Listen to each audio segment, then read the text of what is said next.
Welcome to Let's Do It Again. We're here with Brother Taj Tarik Bey, Brother Mosi Bey, and Dr. Ali Muhammad Bey. First, we're going to bring up Brother Taj Bey, and we're going to do this expeditiously. And so it's not a lot that I need to say about Brother Taj, because Taj is on the job every day. Wherever he travels, wherever we go, everybody knows Taj Tarik Bey, and they know him because he's doing his job. The Holy Quran says, to teach men to be pure in heart, you yourself must be pure in heart. And I cannot think of a better example than Brother Taj Tarik Bey. Islam? Islamos. I know we had some issues with UCCs, contracts, etc. So we're going to run on some things real quick, and we're going to run some consciousness. It's a good thing that we have Brother Abdullah El Talib Mosi Bey here today, and Dr. Muhammad. You're going to get a lot of knowledge and information that you need. Remember this, Noble Ali said, study, study, study. And when you would have studied well, study yourselves. One of the problems that we're having is that a lot of infiltrators came into the movement in the 20s and were suppressing information. They also got rid of Noble Ali's national paper, which was supposed to inform you. So wherever there's a Moorish Science Temple, you're supposed to have a newspaper and you're supposed to have a school to take your children to, but they stole the money. So you must understand what to measure this thing by so that you don't get confused, because you see a lot of confusion.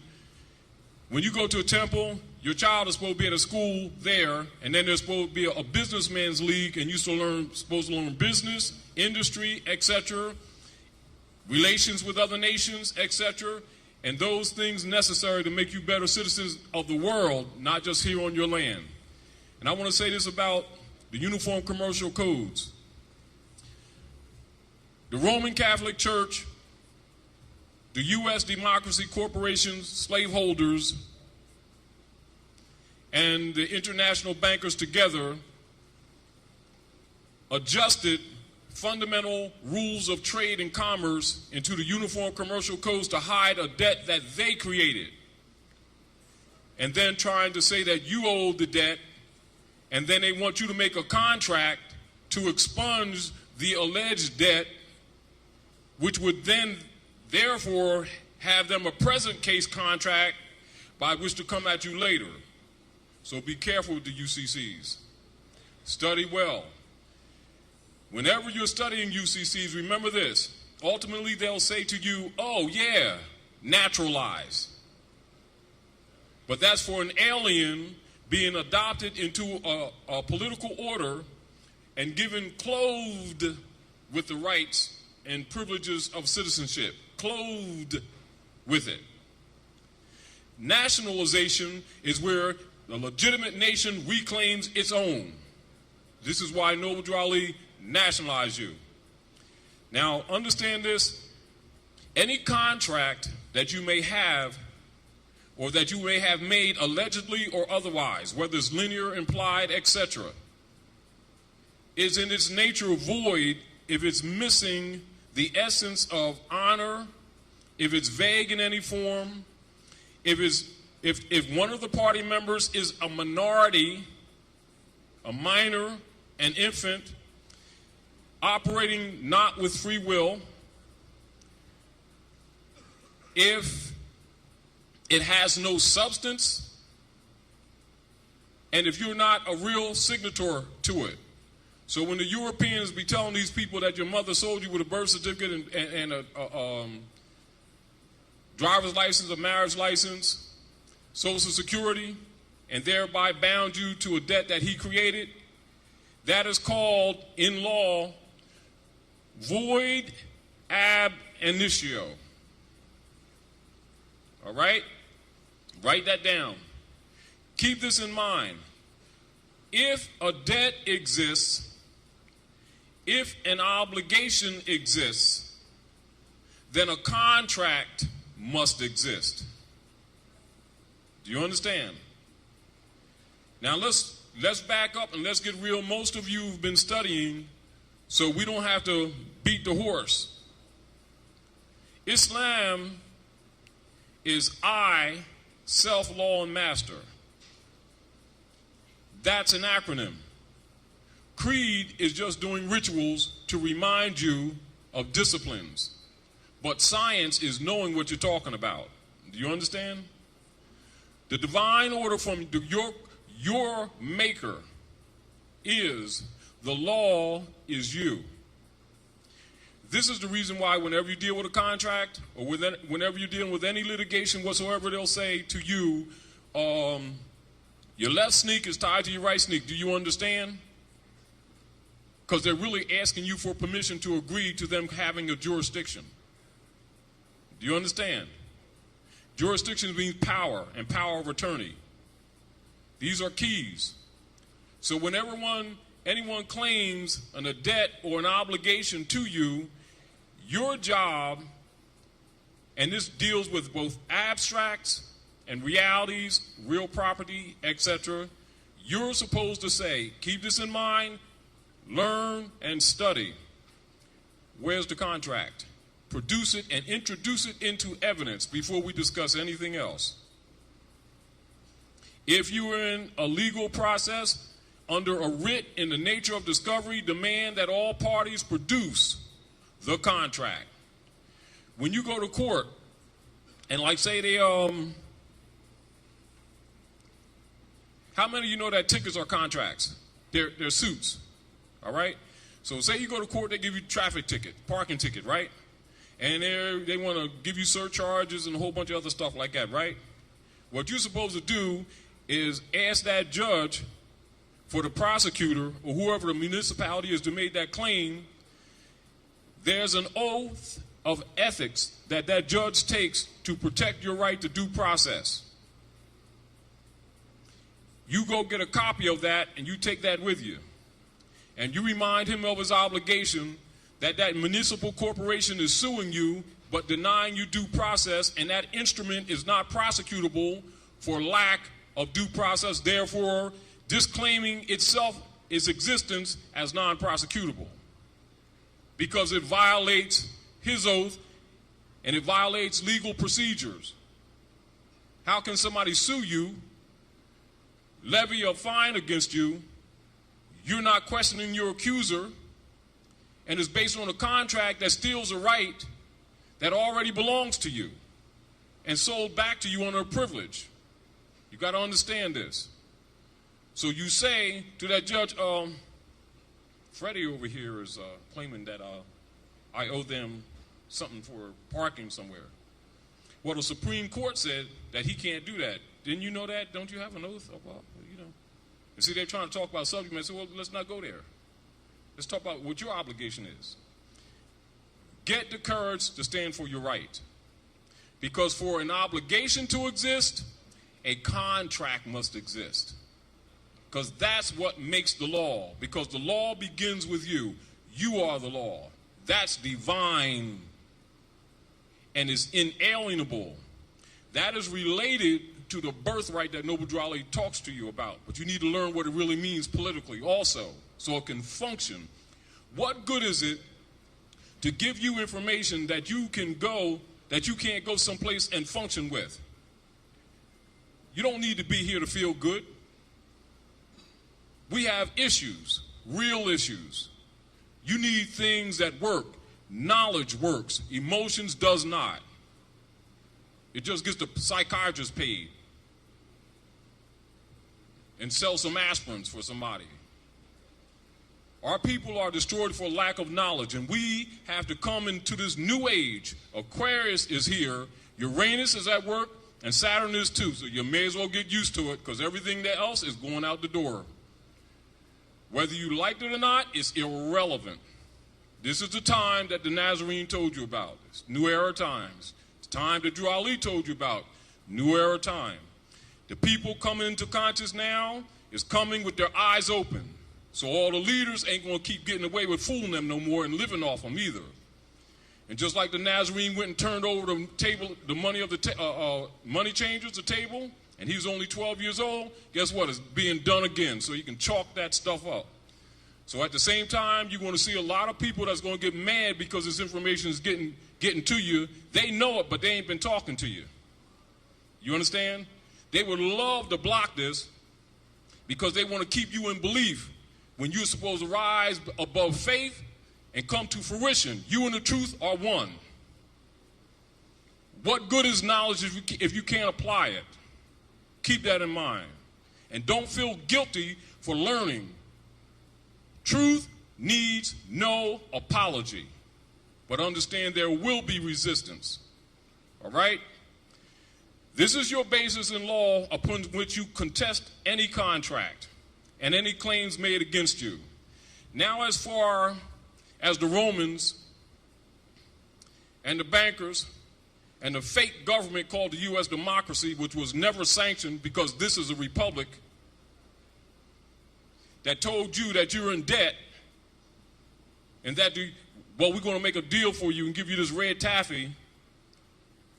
So if you do so, UCC liens, and then if we come at you, just give us a bond, accept it for value. What they're trying to do is get you to make a contract where none exists. But if you haven't studied, ultimately any litigation must be determined and litigated by the sovereign, mustn't it? Mustn't it? If I have a claim and you have a claim, the argument is who has the superior claim. Am I correct? Now, ultimately, it must be settled by a sovereign delegated authority. Am I correct? All right? So if you make a claim and claim to be a surety holder of anything, sooner or later, somebody's going to challenge you on it. Now, since we're under occupation and we have foreigner Europeans claiming to be Americans who they are not, who got you fooled thinking you're suffering from prejudice when you're suffering from birthright theft, and you got a bunch of leaders who work for federal and central that keep pumping this civil rights crap at you, which is a fraud, which was struck down by the Supreme Court in 1883, 1886 as unconstitutional, has nothing to do with the reality of your condition that kept you spinning your wheels, though. Do you understand? You got to wake up. We're only here to help. We're not your resolution. We deal with knowledge. We don't deal with emotions. We don't care what your beliefs are. That's personal, like your underwear with the airplanes on it. Keep your pants up.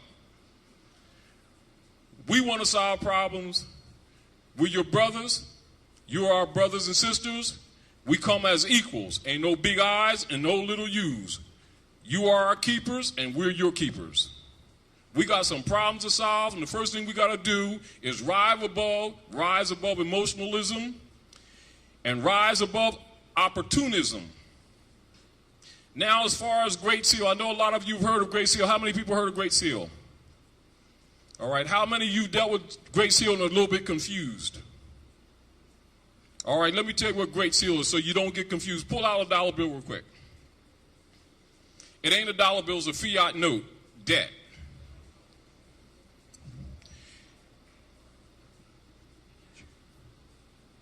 We'll be getting together in the future with Brother Ron March to do a trip to Alexandria, Virginia, to show some of those who are willing to go some of your history that people from around the world come to see while our people are on the street selling drugs to each other trying to go back to Africa. No, just tell this is like it is. And understand the same problems they have there we got here in Detroit. Another issue with the bankers taking the property of all these people. You know why they're taking the property of all these people? Because these people won't claim their birthright and then claim the land and throw them suckers out. You don't need to give them bond on a debt that doesn't exist. They're not even original title holders. Anybody that's dealing with a forfeiture relative to a claimed mortgage and they're trying to foreclose on your property, you to ask the sheriff for that claimant, i.e., the real estate guys, mortgage guys, whoever they are, to produce the original title. And if he's not a party to the matter. How about that? You got to start thinking. And the reason why you can't make claims on the property, because he's making claims on the contracts that he created with the straw on you. Don't try to be a party to the fraud, to that straw, to get an implied benefit. Disclaim it for the record and nationalize. And the more of you nationalize as a political body, you'll have the power that you've been seeking otherwise and can't get. He's only letting you hang out there with a taffy, and then you're going to wait a year and come back and take everything. Meanwhile, you don't have the consciousness that the power is in the sovereign. And nobody can sell you sovereignty because it's in birthright. It's inalienable. The fact that anybody even believe that it could be sold to you is the first part that shows you that you don't know that you're being tricked. And it can't be sold. And if they sell it to you for, well, you know, I'll sell you sovereignty for $200, and his other brother's going to sell it to you for $1,000, and you swear, and that's something that belongs to you at birth. Because it comes with nationality, not opinion. That's why in any papers dealing with UCCs, they usually put it in the back, which really should be in the front when they say naturalize. And they don't say it because basically Europeans are trying to claim your birthright because you won't do it. Because you're looking for a benefit, looking for a short way out. Well, this is a battle. This ain't new. They've been battling you for quite a few generations. But this knowledge will help you in a lot of areas, even though you're going to get resistance. Understand you will. But knowledge is also power. Keep that in mind.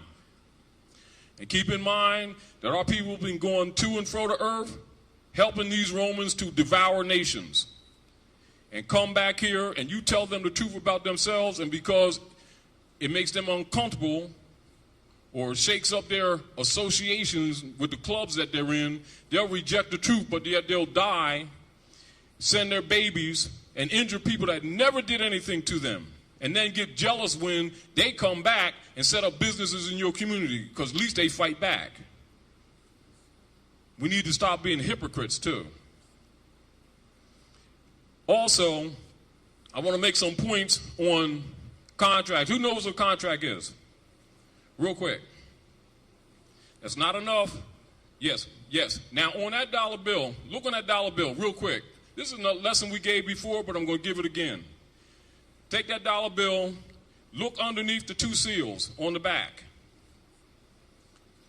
The first seal under that Great Pyramid says the Great Seal, doesn't it? And then under the other seal it says of the United States, doesn't it? So now, since most of us are grown, let's deal with children, since we don't have children here. A child learns in 3rd grade, of is a preposition. That's the part of speech it is. Isn't that correct? Which means that's a substantive connection, isn't it? So how many people handle that every day and never recognize that this government is operating under 2 national seals that are blended into one? A child can see it. Of shows you the connection. Now you take that Great Pyramid. I'm going to ask you a question. Is that Rome? Is that Great Pyramid Rome? Are you Roman? Who murdered the prophets? Oh, what do you think your problem is now? You think your problem is racism? Your problem is that Rome is ruling.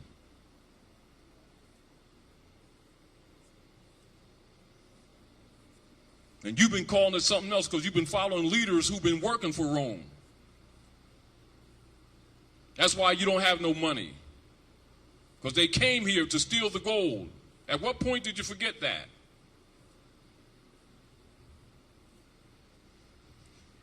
Take that seal, hold it up in front of your face.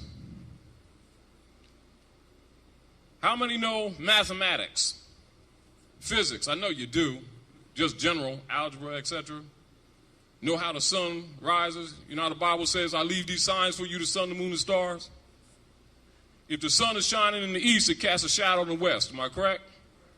Do you notice how it casts a shadow on that pyramid and you see a shadow on the other side? Huh? What do you notice about that shadow that defies the law of physics? Say it again. It continues underneath the pyramid. which means it's sitting over the sand, not on it. But that's symbolic. And then there's an acacia bush right at the corner. Now you notice an eye on that pyramid, right? Now I want you to look over and look over the head of that bird, which is really a doctored up phoenix bird, but they'll have it like an eagle. Now notice the stars that's above his head. It's in the form of Hex Alpha. Hex Alpha is what you call Solomon's shield, or the Star of Dawood, or some say the Star of David. It's Dawood. That's the emblem of the ancient Moabite Moorish nation, and that seal is the government. The bird come out because you fell. We sanctioned the United States Republic, not some democracy, to stop the endless wars between the Christians and the Muslims. They took over the government, put you in slavery. That's how you became in darkness, black people.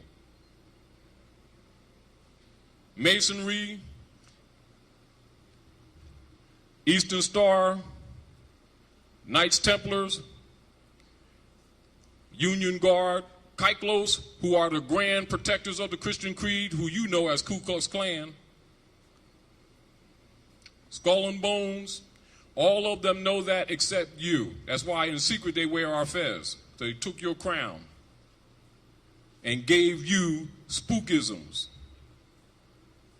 And you believe them. That's why you're in the shape you're in.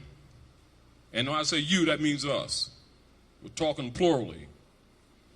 This is your government. This is your land. Don't claim it. Illuminati's claiming it. And that's what your problem is. So they're telling you that you owe them, and the truth is they owe you.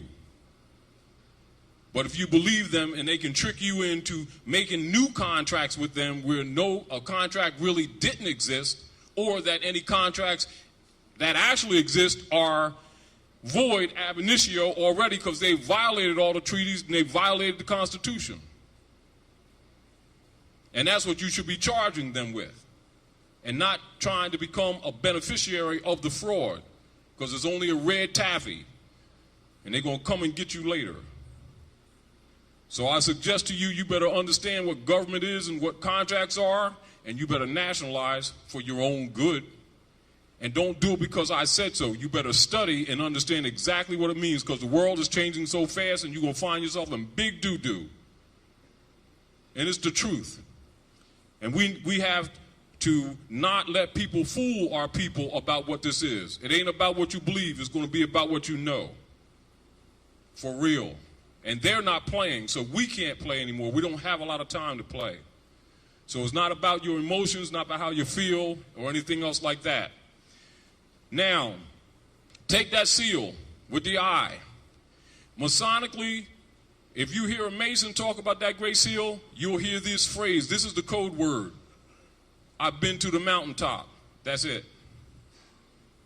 If you hear a Mason say that, that's what he's talking about. And the Romans will kill you if you're a Mason and you tell that truth. Why? Because it's freeing these people. You understand?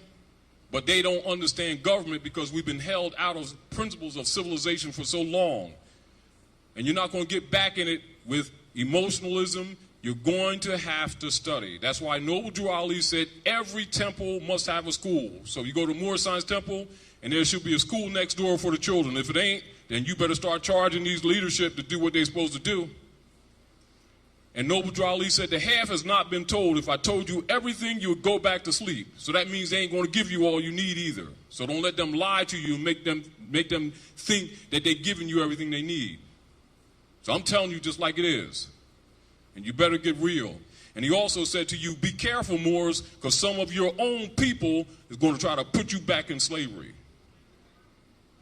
So don't just think that's because somebody got a little consciousness that therefore they're qualified or that they're honorable. And also Noble Drew Ali, when they tried to set him up in 1928, he wrote a letter, a series of letters, when he was in captivity, appealing to the few faithful Moors, and he demanded that that letter, Noble Drew Ali, demanded that that letter should be read at the opening of every meeting. For some convenient reason, it seems to be missing from the documents. I got it, and we published it. That's to let you know that Noble Drew Ali criticized the traders who came into the temples. So that's for them who keep on trying to block this information. So y'all got that too. We're gonna make sure you get that too, so you know what's up. You understand? So don't think that the European is your only enemy. You got overseers all around you. But see, if you have knowledge, you can disseminate who's who. You understand what I'm saying? Not with emotion, not with who you like, not how they dress, with knowledge. Knowledge alone. And for others, because I know a lot of you do research, go research the federal papers when they did the infiltration, and it might give you some names. So I'm just dropping this because I recognize that a lot of you people keep on trying to block information from you because you're waking up, like the sister said. See, and like Ron said on the radio, on the TV and the radio, people are waking up so fast, everybody's getting nervous. That's why they're also doing a lot of oppression in a lot of ways. Do you understand? That don't make sense. And people sitting around, that ain't due process. How come they doing it? This is unfair. Just like the Gen 6. Huh? Well, let me tell you, what you need to do is look at the territory with the Gen 6 and think about the Treaty of Kent during that period of time and that area. That's what you really need to look at. They're trying to reaffirm their false claim of authority. So what they're doing to them is only symbolic. They're not really important. It has to do with all of you. Do you understand? But by these people not knowing who they are, they going to keep thinking Indians ain't them, or they're some other people. In this book here, The Wonder That Was India. When I was in New York, I was putting an addition on my brother's house. I was putting a 48-foot addition on my brother's house because I'm a carpenter also and a builder. And it was a professor that lived around the corner from Hindustan. His name was Raj, and his wife's name Ela. She's a world-known artist. And they seen some of the work I did around my brother's house, and they asked me would I redo their kitchen and redo the garage for Ela because she's an artist.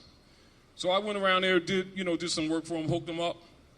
And he asked me how come my name was Bey and my brother's name was Cook. And I said, because I'm national, And so when I was working out, all of a sudden, every time I go to work, they had this desk all cleared with this like silk cloth on it and a tray with a book, pencil, lighting, an elephant they call Gishna. Yeah. And every 12 o'clock, Ela would come in and she's standing at the door and Raj would bring me a cookie and a tea. And he says, this is how we used to always do in the Mauryan dynasty. And then he gave me his own Vita and some Magian law. And from then on, he called me brother. And that is one of the books that I just happened to find when I was traveling the other day, which was one of the books in his library that he would put on the table all the time. And that's about the Mauryan dynasty, the Nanda dynasty, and the Gupta dynasty that deals with that metaphysical culture that you call yoga, which is really Moorish science, and everybody in the world knows it except you. And the grand sheiks keep hiding it from you, because most of them is agents. Yet Noble Drew Ali said, study. How come they ain't giving it to you? Because you won't buy their lunch. That's why they won't give it to you. They want to keep you dumb. Keep this in mind. I'm being blunt because I'm not playing. Because I didn't come up here to get you emotional. I do what I do because I don't want my babies to follow in the crap that I went through. And I'm not playing. I'm not interested in no titles. You understand what I'm saying to you? And you're not going to have no rally and be free. please. Knowledge is what's going to set you free. Truth is what's going to set you free. And all that other stuff, you can forget it. Truth here is the same truth as in China. You understand? So the same truth that Al-Kosa say, same truth Noble Ali say. Same truth that Nazarene say, same truth Noble Ali say. You understand? The same truth that the Brahmins say, same truth Noble Ali say. It didn't change and it didn't pass away. You was played. That's all. That's all. The word don't change. You've been tricked. You've been had. That's why we, unlike everybody else, catch super hell. Some of you say, give me some fire. At least it'll be better than this. So I want you to understand that the Romans, yes, they may have you under contract, but their contract is void. It's a fraud. So don't get tricked into making a contract to try to buy yourself out of a contract that is void ab initio in the first place. Because they want you to produce a contract whereas they had none. Do you understand? And most of you aren't skilled enough to know law and commerce to take a few sections of the sections of the uniform commercial codes and be safe when you get out on that desert with them. The other point that I want to tell you, how many of you who's dealt with them got your account and can leave here and go to that account and tap it and bring something back? If you can't, you better start thinking. Now, I want to say this, and I'm not going to hold up because we got the brother's on. He's over there smoking right now. If you smell smoke, it ain't incense. He's thinking. Sister got good food over there so we can think better. They got literature over here because man eats not by bread alone. But on a serious note, on a real serious note, for all the finances that we spend, we're not as poor as we think we are. Now, I was in Philadelphia. They have a radio station, Cody Bryant, and WURD Word, and it's popular in Philly, and it's on the internet and stuff like that. And you had all these businessmen in our community, so-called Asiatics, like to be black and whatever they are this week, light-skinned black people and orange-skinned purple people, and looking for respect around the world. So they're going to go to the Koreans who are in general control of the so-called black hair business to the tune of $9 billion a year. That's just the hair. That ain't the products. That's not the peripheral products. That's just the hair. $9 billion a year. So they're doing their usually black rally stuff. We're going to get together, going down to the Koreans because they're in our community taking our business and stuff like that. And, business people, sophisticated guys, preachers, and all the so-called activists. Going to make them feel guilty and give us a piece of the action. Well, anyway, they talked about it for a while on WURD. And every couple hours they have a new host. And the topic was so strong that it kept carrying on to the next host. Oh, they got this thing together. You understand what I'm saying? So they went down and met with the Koreans and the export-importers. So they're going to get, a piece of the action of the so-called black hair business in the so-called black community. But when they met with the Koreans, they were very cordial. However, they had documents ready for them and gave us an economic, not us, because I wasn't with them, because I wasn't playing the game, but gave them a dossier on what they spent in our so-called black community in 1 year just with our churches that never put nothing back in it. $62 billion of only the immediate Monday morning recordings. It says, we take care of business. We don't put our church out here on the highway.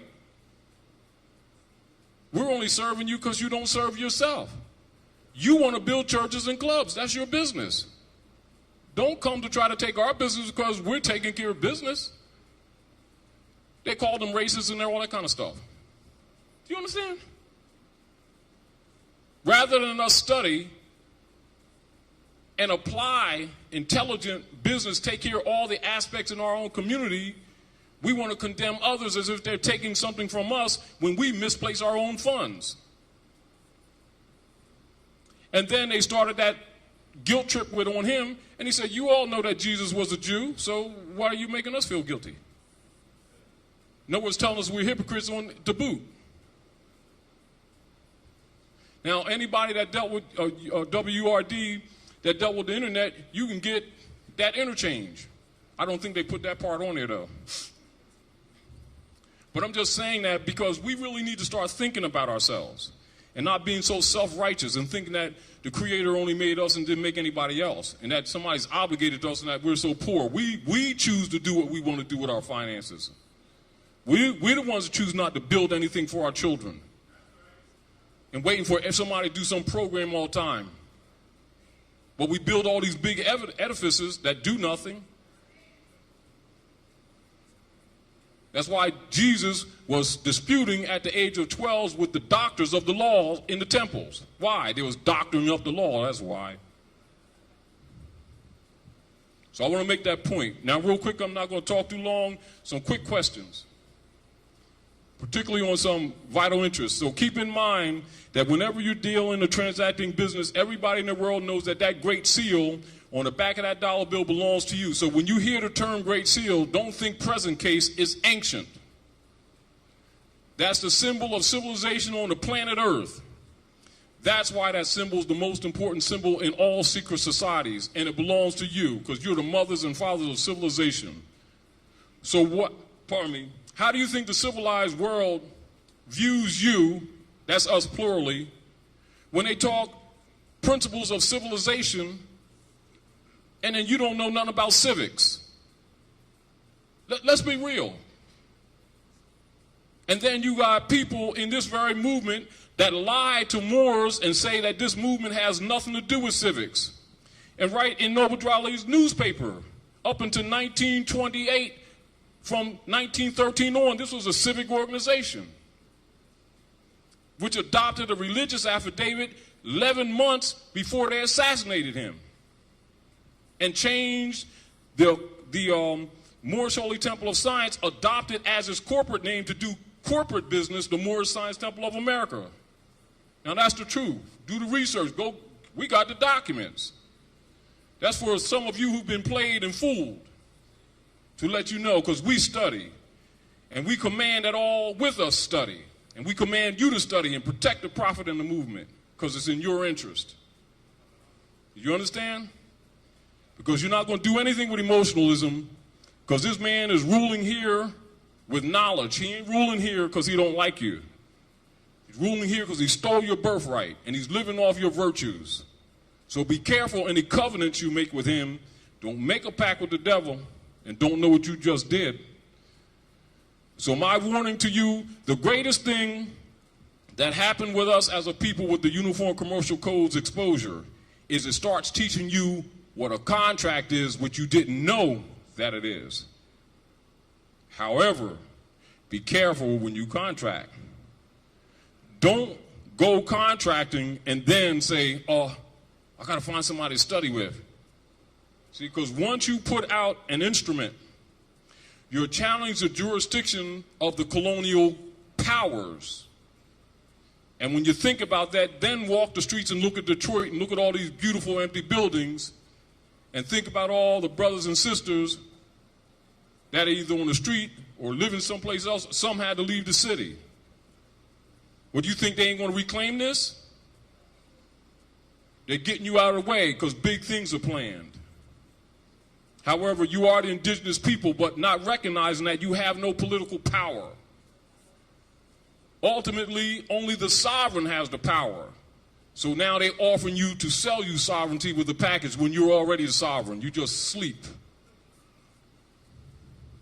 So why don't you wake up and nationalize your land? And you don't have to make any contracts. You get the thieves off your land. Do you understand where I'm coming from? And I'm not saying to you don't use certain remedies now, but be careful. Meanwhile, you got leeches in between of your own. And keep this in mind. For those who may have gotten some information on Great Seal and may have some misgivings. Any documents that came from Great Seal that you done paid $200, $300, $400, $500, $600 for, somebody played you. Because each piece of paper was supposed to cost the cost that it takes to print it. So if you had 7 documents, there's 21 notes. If it costs $3 to do it at Kiko's. And if anybody took anything else from you, you got played. I'm the Emir of Great Seal, so I'm telling you. Just because I don't use the title, I am the Emir of Great Seal. And I'm one of the major structures of those documents 20 years ago. Do you understand? Others got them and have been misusing them. The only reason those documents exist, and they are legal notices, it was to counter the insurgents that came into this movement that was blocking you from getting your nationality. That's all they existed for. No other purpose. Not for the benefit or the profit of any individual. And there's bylaws that go with it for checks and balances in accord with the law. Do you understand? And in accord with Noble Drew Ali's demand to the Moorish Americans to enforce the Constitution of the United States of America, and I can prove it, documented in that warning. That's what Great Seal is. It is active Moors versus passive Moors. That's all. Not better, not greater. But anybody who's Great Seal is a student and a scholar already. And if they got them documents and they haven't studied, then they're misrepresenting Great Seal. I'm just telling you that so you'll understand. Do you understand? All right? So if any of you got caught in that cycle where you're running all over the place and spending hundreds of dollars, well, they ain't dollars, but notes for those documents, you're being played. And anybody that needs them, you're supposed to be able to have them right here in Detroit. Do you understand what I'm saying to you? All right. Because it's your birthright. It's only, it's like, that's not unlike somebody saying, well, we got to go to California to get a copy of the Constitution. Yeah, man, how much? $700. And you all fell for it. Well, somebody delegated me authority to sell you this Constitution for $700. You've been had. And really, a child can understand that government is in honor. It has integrity. It's ethical. Our greatest problem with us in this movement is unethical people getting on board. It's true. It's true. And it's like, and before we worry about to clean up the European, we got to get our own house in order. That's why Noble Drew Ali, in the questionnaire, did the additional bylaws, constitutional bylaws in the back, and read it. And the first thing he talks about is the robbers. So I'm just reminding you, so you better study your literature. And then you better go to chapter 5 of the Holy Quran, use that compass and the square and the axe, and start getting your character in order. Other thing I want to say real quick, when you go in the Holy Quran, circle 7, and when you go into your Book of the Dead, and you go into the Vedas, the Magian Law, Waspi, Bible, etc., one of the principles that is given to you is what? Man, know thyself. Am I correct? How many Moorish Americans have never been given the true knowledge, quote unquote? Remember, Noble Drew Ali established Moorish science. And then people will tell you, this ain't scientific. Just keep this in mind. I'm going to show you how you're being played. And if you ask the average brother or sister who's even been in this knowledge for years, say, who are you? Who made you? And then they'll give you the answer according to the questionnaire or their first thought. They'll say, I'm Moorish American, because that's standard. Then you go to the questionnaire and say, who made you, Allah? Now, in I think it was about 25 or 27, Noble Drew Ali, they had a meeting, and we was doing Sunday school. Noble Drew Ali, his sister, says, they was going through the questionnaire. You know how we go through the questionnaire, Sunday school? And he said, who made you? And the sister said, Allah. And the prophet said, who made you? And she got a little wrinkle in her eyebrow and says, Allah, because she was answering properly according to the questionnaire, logically. And the prophet said, I know. I wrote it. But I'm asking you, who made you? Keep that in mind. And apply that to every one of those questions. And remember, he takes you full circle because it's 101. So 100 questions, 100%, 100% is 360 degrees. It took you around the wheel and started you again on the next cycle. And you're in that cycle now. So you ain't going to deal with no emotions now. Right now, you better get your skates on. And better have Teflon wheels, because we're going to take you faster than that. Because as soon as you catch up with this, we're going to hit you with something else, take you to another degree. And that's for real. So get used to it. You ain't heard nothing yet. But you're going to need it because they're on you, and they're going to start starving you too. And I guarantee you, when they start starving these people, and they're going to do it, and yes, they're going to gentrify and get you out your houses, you'll be surprised how quickly these people begin to understand what we've been telling them. That don't quite get it right now. We don't quite understand. Pain is a great teacher. Great teacher. Islam, hit it, brother.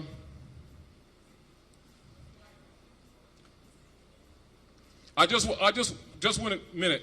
I want to remind you all, so when you hear the term Great Seal, understand that any and all indigenous people in North, Central, and South America are Great Seal. They just lost consciousness.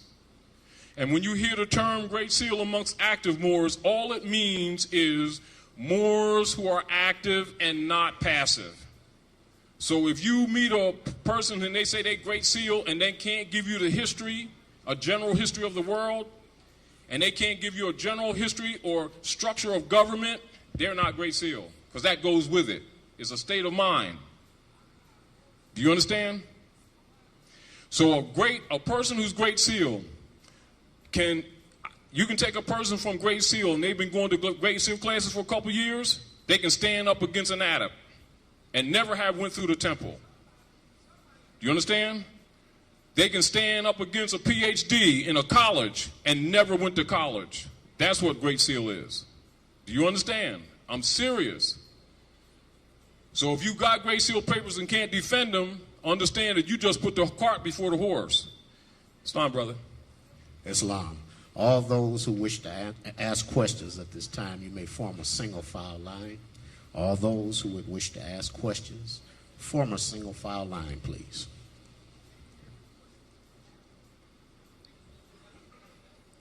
Islam, brother. Islam, Brother Taj. My question is, how do you start this process that you're talking about? Nationalizing. Now let me, and I'm going to hit on this because this is very, very important. This is the reason why you must study. Do you know what nationalize is? See, we say nationalize, right? Yes, sir. But most people don't even know what it is. That's the first point. We say birthright, right? Most people don't know what birthright is. They just repeat it because they hear it. But if you challenge them at law to defend their birthright, they start giving you opinions and emotions and what some brother that they following said. They will not give you the universal knowledge of what it means. Nationalization is whereas, by necessity of some political abrogation that has taken place in past tense, that a legitimate and recognized nation is reclaiming its person's natural and or property officially. However, internationally and by the laws of the nations of the planet, when you become conscious that you're more, you're nationalized at that point. In fact, really, no club, no organization, no guy in the back that's going to sell you a document can nationalize you. your blood. You are who your forefathers were without doubt or contradiction. So anything anybody else says cannot contradict that fact. Now, key. The issue with a disunited people is that they lack the political power to affect those issues relative to the resources that are under occupation. Therefore, when Noble Ali gives the charter, he got at it unity, don't he? Unity politically means nationality. This is why COINTELPRO put people into the movement to cause confusion and to dissolve the movement so you wouldn't recognize that unity means nationality politically. Therefore, you have certain rules of civilization that you must know. Now, different organizations have come about over the years because of infiltration and established processes by which you could gain your nationality and bypass the government agents who were occupying seats of power to block you. And they serve no other purpose. Keep this in mind. Great Seal is not the government. But yet the Great Seal is the seal of the government. The Moorish Science Temple is not the government nor the nation. It's an institution established to dispensate the information. Do you understand? The nation is out here. Everybody in this room is Moorish American. Some know it, some don't. Nationalization is when they become conscious of it, and now we won't be begging them about what they do with the Gen 6. We'll send a delegate and tell the president, release them. Yes, sir. Do you understand? Now that's what the Grand Sheiks and Assistant Grand Sheiks are supposed to do, because they were put in place to make law. And they will tell you that Noble Ali don't deal with that law stuff. They're lying. Yes, sir. Do you understand what I'm saying? Yes, so sir. once you teach people what government is, then they'll start holding people accountable and stop giving them their lunch money until they do account for what they're supposed to do. Do you understand? Now, like say for instance, you become conscious, right? Mm-hmm. Now I'm ahead of some movement, some type thing that's supposed to be so-called can nationalize you. Right. Oh, but I don't like you, see, because you wear Nikes, you know what I mean, man? And plus I need a payment, Right. you know, on my bicycle with the gold rims. And so I play around with you, you know, you're studying, you know, you coming, doing what you're supposed to do, you trying to learn all stuff, you know, and I'm just messing you all around. Meanwhile, you in all kind of colored documents that you're trying to clean up because now you're conscious and you think that I own your nationality. Well, that's a lie. Now, if I don't do it, guess what? You can do it yourself. So says the nations of the earth who recognize Noble Ali. This is the reason why he wrote that letter to be read before the temples that they keep on skipping over, that you don't hear. Because if you read it, you see that he criticized them. And they ran him out of his own temple in Newark, New Jersey with knife point. And they're going to tell you what the prophet said. See, but nobody don't want to talk about that. Right. But I'm a soldier. Yes, sir. I'm married to the cause and not to the club. Do you understand? All right, brother. First of all, thanks for coming here. Right on, family. All right. What I'd like to know is if I wanted to further communicate with you, whatnot, what's that process? To be honest with you, and this is really honest. Most of the people, like Ras Mariah, who usually be here, or the Professor Abdullah, and also his brother Alim, who passed before, where I used to have a setup where I would usually have that. But honestly, when I leave here, I'm going to work. I've never used this position for emolument. I don't even have most of my own materials. If you ask me, I don't even have it. So most of the people that even made finance off my literature, I couldn't even give you a copy of my own stuff. But what I've tried to do is get involved with active people around the country and give them keys to enhance whatever organizations they're in relative to the universal principles of birthright. And when the truth is told, they themselves, which includes yourself, will begin to appreciate what Noble Ali has done, because you can work with it. And don't get caught up in personalities because it's not important. This is another reason why it's not. Because I don't like people, thinking that, you're an important guy because you know something. No, I'm learning. Do you understand what I'm saying to you? But what I learn, I share. All right? But you can get in touch with me through probably any medium or anyone that you know. They'll get in touch. Geronimo, Sister Noliosa, etc. You can get in touch with me. You mentioned the Book of the Dead. The Book of the Dead, What part Misraim. does that play in this? Misraim, because part of that is what they translated the Bible from. I'm well aware So, of that. like when you open up the Bible and it says translated out of the original tongues, but the priests don't never tell you what the original is? I just told you one of them. That's all. Thank you. All right. So now you can be a scholar. Free that fast. Ain't cost you nothing either. You got to pay for no degrees. Islam Queen. Islam. I have a question now. The last couple of weeks, I've been researching my family. Yes. My family. And my family comes from Nova Scotia, Canada. Yes. Canaan land. And Canada, Canaan land. Because you're Canadian. You're Canaan, and so are we. okay. All right. Now That's not European. Let's just throw it at you. Okay. I found all the way back to a tribe called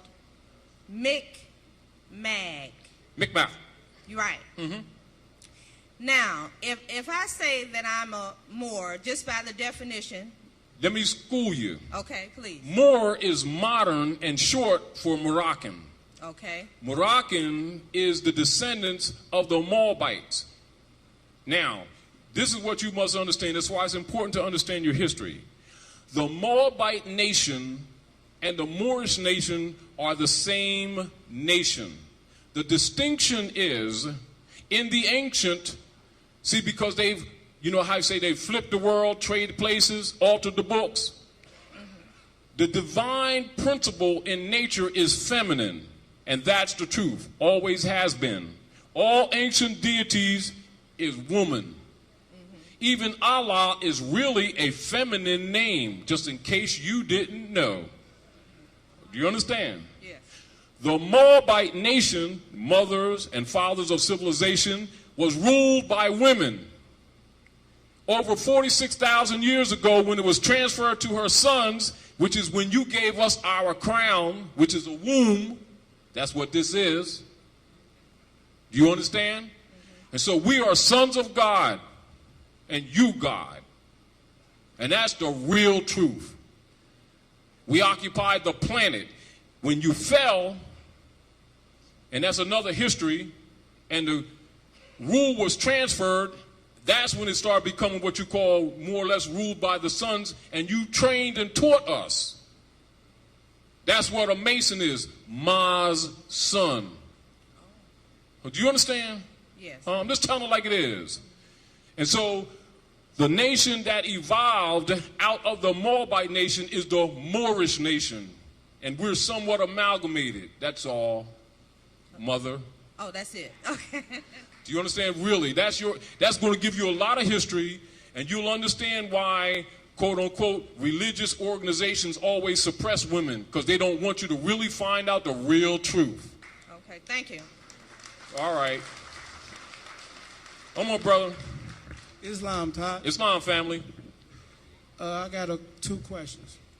Can you use the UCC to put claim on property? Can you use the UCC to put claim on property? Your property? Yes. Now, look at this. That's the way it's generally presented, right? But it's still by contract, isn't it? Yes. And that contract must be litigated by the sovereign, mustn't it? Yes. When the papers are filed, who do you pay, a European or Asiatic? European. All right, you just declared him the sovereign. You see where the trick with the contracts come in? Okay. You just acknowledged him as the sovereign, and the sovereign is the ultimate litigator of who owns what. And since we're under occupation, what do you think going to happen? This is why you see me talk to the brothers and sisters about the UCCs from the perspective that I do. However, I say you should know about them, you should study them well. To secure property, you must first secure yourself. That's why you nationalize. This is why when you see Europeans who followed Noble Drew Ali in the 20s and they started the Moorish Orthodox Church, started these freedmen and wanted to get the republic back. But a lot of Moors won't even tell you about that part of history. That also Europeans was in the temple. Do you understand? Because they don't want you to know that. You see, so I'm telling you like it is. Deal with knowledge. This is what I'm saying to you. In my position has been, there's been many opportunities where I had to gain great wealth. One, just because people know me across the country and on the islands. But I've never fed into it. I got a job. Do you understand what I'm saying to you? That's number one. I am more interested in making anyone that I run into conscious, knowing that if we become conscious, we can just nationalize the land. Let's look at this real quick. And I think this will answer your question. Because you already know that I don't push the UCCs. Right. It's not my policy. Right. Though I know them very well.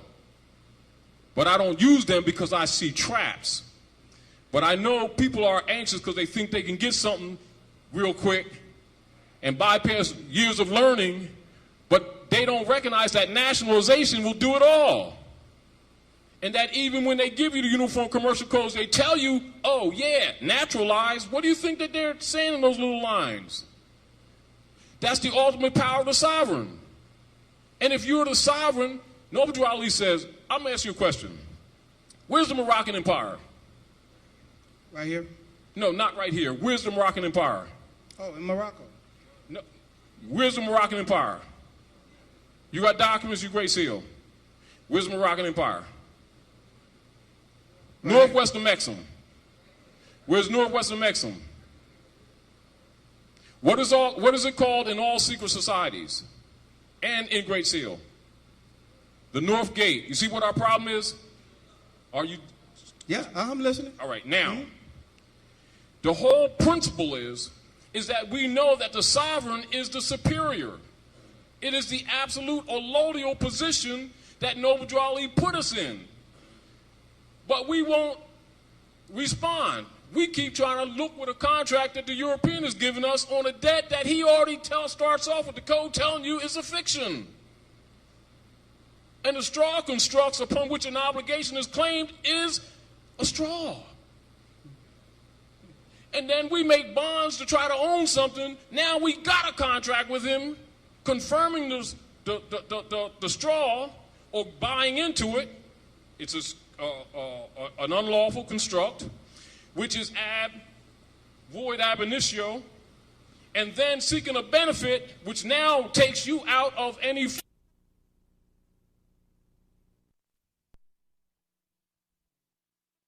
collectors ain't on their heels if they still got it. And houses and everything else that they think they secured when they're not secure by claiming a colonist as the sovereign. That's why Great Seal papers are all legal notices and none in the nature of a motion. And he recognized that these people are waking up exponentially across the country. And so he's given a taffy for you not to recognize this, that the gold, the silver, and the commerce belongs to the citizens and the citizens alone. Who are you? What's your nationality? Moorish American. All right. You white man? Yes. That's a status, isn't it? Yes. But what happens every time our people give it to him? Then he becomes the white man. That's what our problem is. And then they carry his name, don't they? Yes. That's where the bond is. So anything they buy or sell with the mark or the number of his name, he got bond on it. And no matter what you do in any subordinate contract that you make must be litigated in a court of common sense called common law. Am I correct? Yes, you are. Will they allow them to take place? No. Will they allow common laws to take place? No. Which means they're ignoring even due process procedures. They're only doing it to get people off the mark because they can't even defend the documents when they get them. When the ultimate power is the sovereign, and they're trying to sell you sovereignty. Now, you want to ask that question again? No, I got another one though, real All right, quick. go ahead. You know anything about Frank using the word Frank to mail through the postage? For postage, the word Frank. Frank? Yes. As far as? Mailing letters or putting it on an envelope where the stamp goes. You know anything about that? No. Okay. Is it in if it's in reference to the Frankish? Is that what you're talking about? Yeah, I I think it has something to do with it, but it says that Frank, it's in the black laws, it's in the regular dictionary, and it says to send matter through the public mail free of postage. Yeah, now I understand. I didn't catch it at first. I thought you signifying the Frankish. Can that still be done today? It can be, but the problem is a lot of things can be done. The only reason that they can't is because you have colorable people in government. And these people won't nationalize to put them in check. That's all our problem really is. Yeah. It's all our problem really is. You know and I know that the European, when we make an argument, you know this, that they will recognize it, but they won't let it get on the books so that another person can't use it as precedence. And so they think our position ain't working. Do you understand what I'm saying to you? Right. Huh? No different than, I rushed out and, left my shirt that I was wearing with the suit, and I was really whatever. So we ran over the store real quick, me and Geronimo and Noliosa, etc. And so we just went in the back, and everything we bought, they wrote the tax off. You understand? Yes. That's because of our status. Right. I don't need no document for that. That's the consciousness that we need to present to these people. You don't need a document to exercise a right that already belongs to you. This is what a lot of the sellout Moors don't want these Moors to find out, so they can control them. Do you understand? Yes. And so the same thing with all other property. When I go to Home Depot, right now, all right, when I'm at my brother's in New York, I got a suite up there because I redid his house and took one of his garages and made a suite. So when I'm up there, I just stay there and I work. When I'm in Philly, I rent an apartment, right? And then when I'm in Jersey, I got 2 houses with my sisters and their nieces, and I'm there. You understand?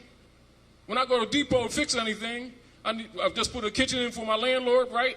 And I'm rebuilding his thing. I made him a bit for his TV. And so we spent about 3,000 notes in material, and we wrote it off. And that's for status, not for any document, not for because I'm a contractor, because it don't apply to me. Do you understand? Yes. This is what nationality does. And it don't cost you to go run over here to Philadelphia to some brother and give him some 700 notes. That's your birthright with your nationality card, but the rotten suckers ain't never told the people how to use it. That's right. Well, I'm going to tell you how to use it. Tell us. And I don't care if they don't like me. That's right. Tell us. And to you, huh? Tell us. And it don't cost you nothing. How can I sell to you what Noble Drawley told you belonged to you? Nationality is free. Since when did you get tricked in paying somebody anything for it? Do you understand? That's again. Yes. And if you're in your proper person, whatever is yours is yours. Our problem with our people, they don't know what impropriate persona sui juris is, and they don't know the civil liter mortuus status that they're in versus in full life, because they haven't studied. And certain persons made sure they didn't have a school and no bus that they've been collecting funds for also. Come on. Islam. What else, brother? Islam. Islam. So y'all excuse me, I'm passionate about this because it makes me mad every time I go here. Islam, brother. Come to the mic, please.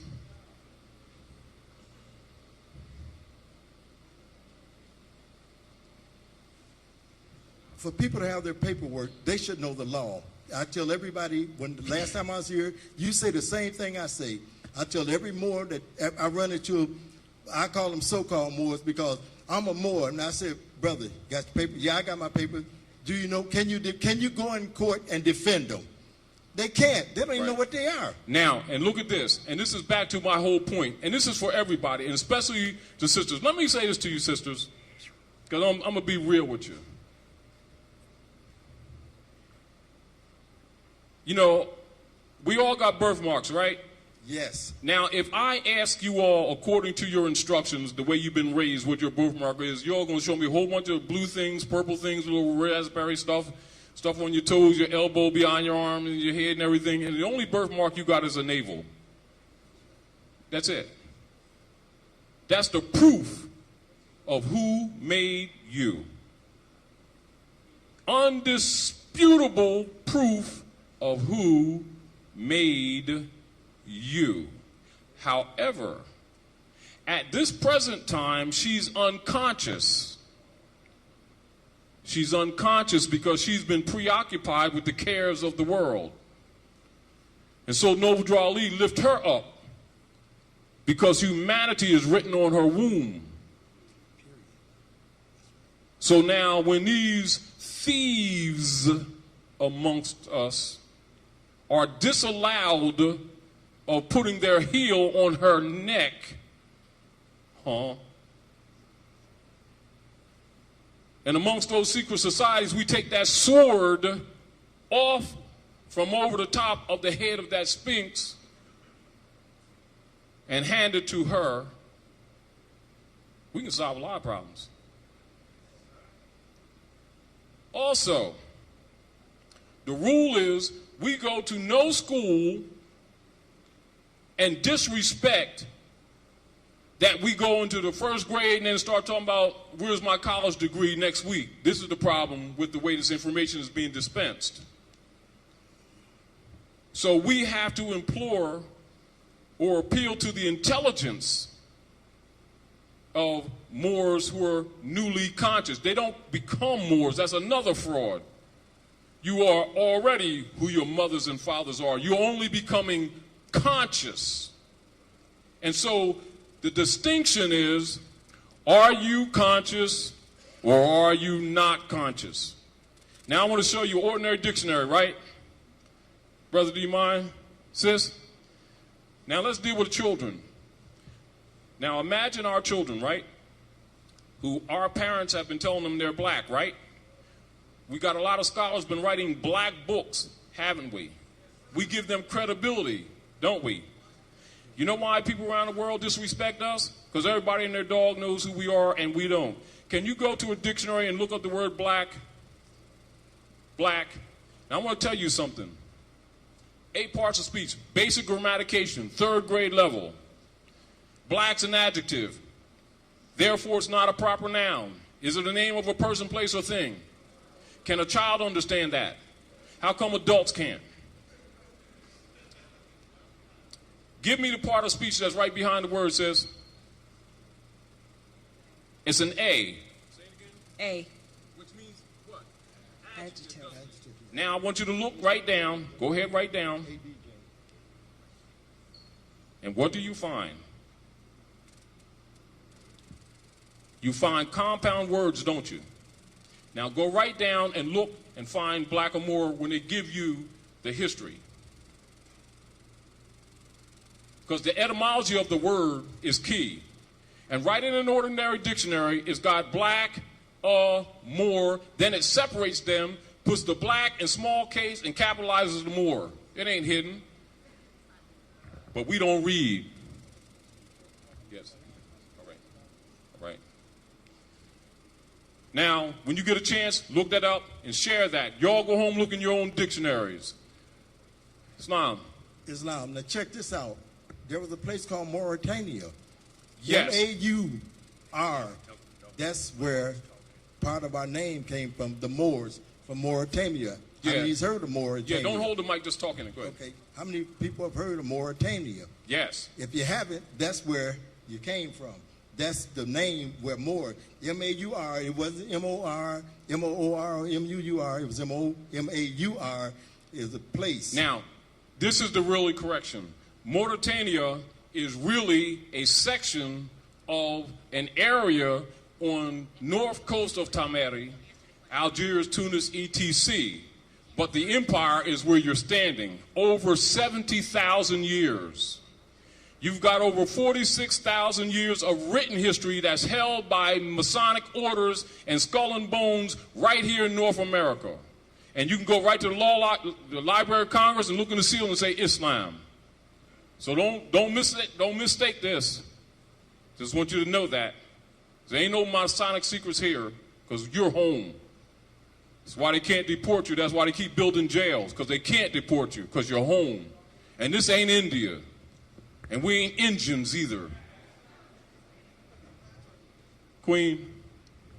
What I wanted to ask is, as we become conscious Yes. that we are Moors, what specific place can you give us to go and start to study? Good question, and I love it. Now, this is the charge to all conscious Moorish Americans. You see the damage that the sellouts did to the temples? They've alienated the people so much that they go there once, and the people are so hostile to them they don't want to go back. That's number one. That's another reason why Great Seal was established as an association. That's also why CM Bey did what he did in the 40s to bypass COINTELPRO agents who was trying to alienate you to make you jump off before you recognize what you really had. Their job is to alienate you. That's why they're hostile. So don't misunderstand. But I'm saying to you, sis, mother, sister, wife, sweet maiden, Noble Drew Ali said, in order to change the people, you must change their literature. I'm going to give you another rule. You got a lot of people calling themselves sheiks, shakums, grand this, grand that, poobah, potentate, and a whole bunch of other things, PhD, LLD, doctors of law, etc. This is the rule for all of you, and this is the rule of the world, the rule of the planet. Any scholar who takes on a title and has not produced a piece of literature and put it to the public is not a PhD, is not a sheik. That's a rule. So if somebody tell you I'm the boss guy, I'm the grand this, I'm the grand that, and can't give you literature that they produce that is public, they're lying because they violate the rule. That's why Noble Drew Ali say, in order to change the people, you must change their literature.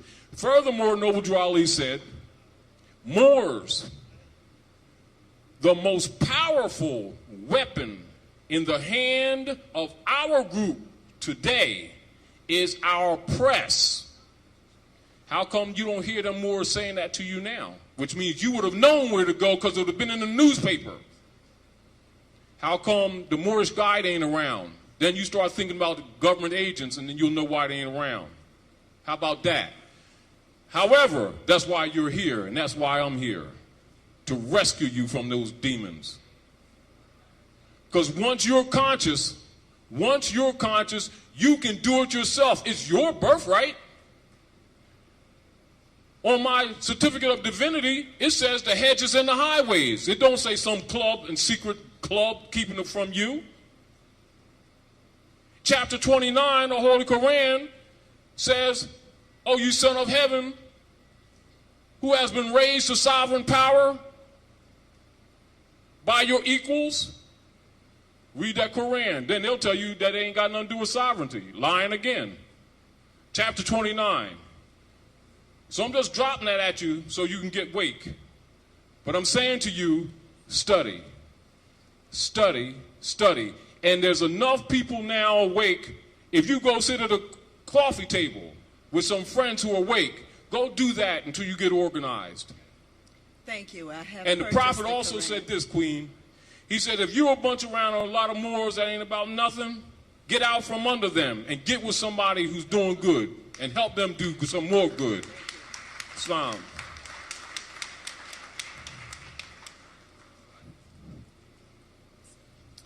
All right. How many minutes? Yes. All right. Anyway, Moors, I have to leave because I got to catch a bus. You're going to be hit with it. And if you notice, and there's one thing I want you to notice about Great Seal, it's not about documents. It's about study. You know that, brother. That's what you do. You know that because that's what you do. That's Great Seal. A person giving you documents don't mean Great Seal. If you see a body of Moors studying and dealing with knowledge and information and sharing with their brothers and sisters, that's Great Seal. Peace.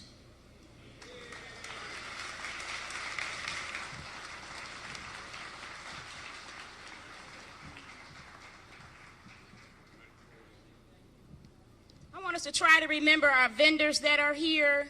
We have vendors selling a lot of informational books and CDs. We have Sister Motif Naturals selling vegetarian food. We have Brother Minister Malik Shabazz in the back selling food representing the Black Panther Nation, New Marcus Garvey movement. And we have Brother Antoine in the far corner taking pictures.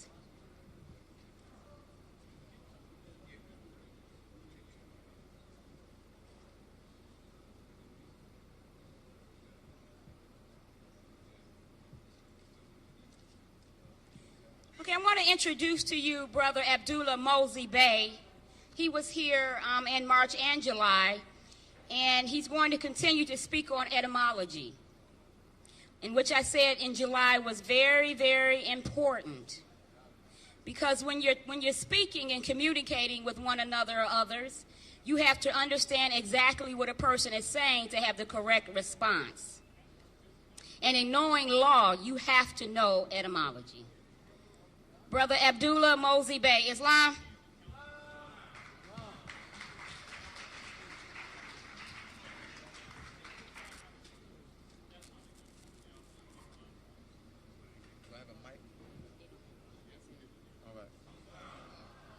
It is great to be back here in the Moorish territory where the private corporation called Detroit operates.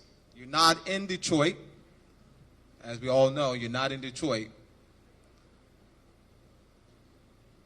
I want to first thank Sister Nola Iso and Brother Geronimo for bringing us out here and for being the warriors that they are. I want to thank them for their hospitality. I also want to extend thanks to Sister Suzette and Brother Largie for their hospitality. I want to extend thanks to Sister Jacqueline and Brother James for their hospitality. Extend thanks to Brother Shabazz for his hospitality. And Brother Ron Marsh for his hospitality. We've been treated as we are. We are royals. We are nobles. So they're treating us as we are by birthright.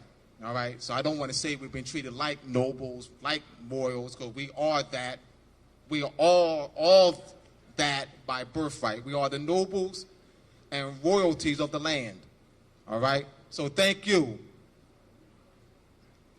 Now, the issue for this lecture is restoration, reparations, restitution, and nationality and birthright, and the class action process. And what we're doing is giving you a solid foundation so that we can structure the class action suit. To begin that process, you must first be indeed who you are. Brother Largie and I were talking about, he said to me, Brother Abdullah, most of the people who are going to be at the lecture today are those who have some idea of who we are by descent. How do we reach those who have no idea? How do we get to those who are in Highland Park? All right? So Brother Geronimo and I have been talking about that. We're going to be strategizing so that we can expand. So the purpose is to get this out throughout this entire city. All right? And throughout the entire territory. And definitely we need your assistance. Sister Nola Iso and Brother Geronimo need your assistance in doing that. To make this very effective, we need to organize in government structure in this territory. Bring those who are unconscious into the existing organized government structure. What I recognize, my brothers and sisters, that many of us are selfish. We will do things, all right, for personal benefits, but not be willing to extend ourselves and the knowledge that have been given to us, to our brothers and sisters out there in the general community. So I am encouraging you, and I trust that I will have some effect, some influence on you to do just that. As we came out here, Brother Taj, Brother Ali Muhammad Bey, and myself, we came out here to extend ourselves to you, showing you that an example on what you need to do to your brothers and sisters who are unconscious, to not stay in your houses, to not just be in your closed circles, but to expand this consciousness throughout the entire territory. As we are also connecting with brothers and sisters in the Moorish territory where the private corporation called Chicago operates, where we begin in the private corporation called Cleveland, private corporation called Indiana, so that we can begin to mobilize the entire Midwest by the millions. That's where my mind is. It can be done with proper organization and with the mighty will that we have. It definitely can't be done with a sluggish will. All right? So let's...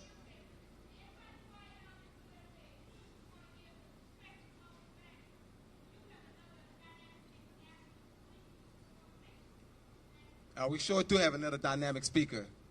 Definitely. Young brother, 7 years younger than I am. All right. Restoration means to bring back into existence, to go back to the original state and condition, to bring back into use. The argument of reparations is incomplete for us. Those who are agents of the Europeans push the argument of reparations as a complete argument.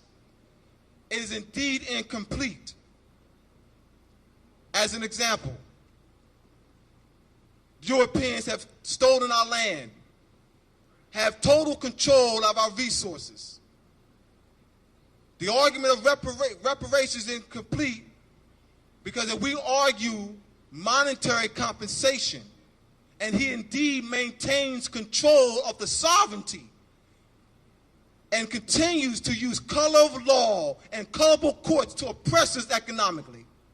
First, they're not going to, in the argument of reparations, those who are making that argument, that limited argument, are not even requesting payment and lawful money. In order to repair or to repay, to give monetary compensation, it can only be done with money. So the argument is, give us, as an example, 3 trillion notes that they call dollars. And meanwhile, he still has control to tax us without representation. Everything that we'll purchase will be going back to him. So the proper argument, the complete argument for us is restoration. And embodied in the argument of restoration is restitution and reparations. The issue with restoration was addressed in 1864. Congress, in the Congressional Globes, dated April 9th, 1864. It's called the Congressional Globe. Do your research. Congress addressed our issue, restoration. The issue of restoration, as addressed in that body document, is lawful status, land rights, and monetary compensation. It's already been addressed. The issue of land rights was set where we're supposed to be placed and set up on our land between the Allegheny Mountains and the Rocky Mountains, the 3630 parallel. It's already been addressed. What Thaddeus Stevens and Charles Sumner, along with Horace Greeley, planted a coup to assassinate Lincoln, and were indeed successful, so that this issue of restoration would not be fulfilled. Thought that is Stevens and Charles Sumner, and suppressing the true issue, the complete issue of restoration, they pushed the issue of reparations in 1865. Agents among us who look like us, who are of the same descent as us, who are agents of the European families, who are in bed with the European families, have been selling us out and been pushing the incomplete argument of reparations. It's incomplete. Issue is restoration. All right. The word founder. We have been conditioned and indoctrinated. First, let me address the word education. Education means to lead out. E means out of. D-U-C means to lead.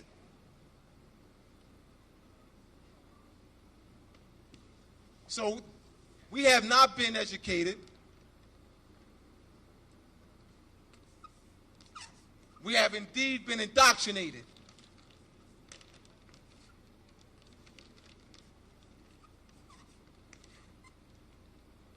To out of.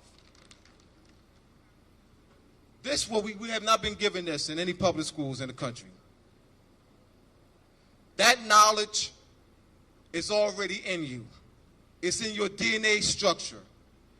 So education is a structure whereby it facilitates the ancient knowledge base that lies in your DNA and facilitates that bringing out of what's already in you. All right? This is what we've been given.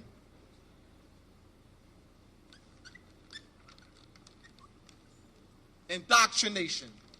We've been indoctrinated. And this means doc means teach.